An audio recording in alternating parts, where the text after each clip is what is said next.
Hi everyone, this is the day 6 of our AutoCAD 30-day challenge.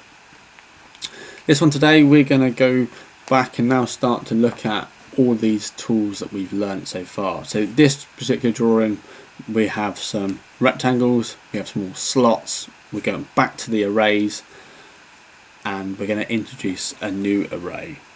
So let's take a look at this one.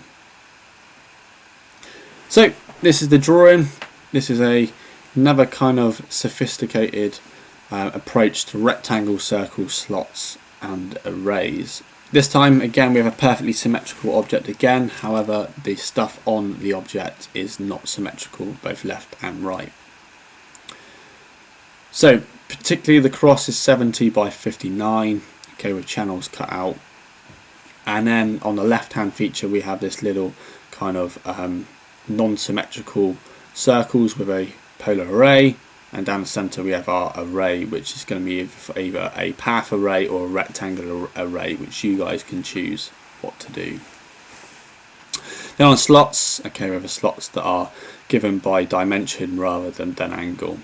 So this is today's challenge. Let me know how you get on and then make sure you have a look at the solution tonight.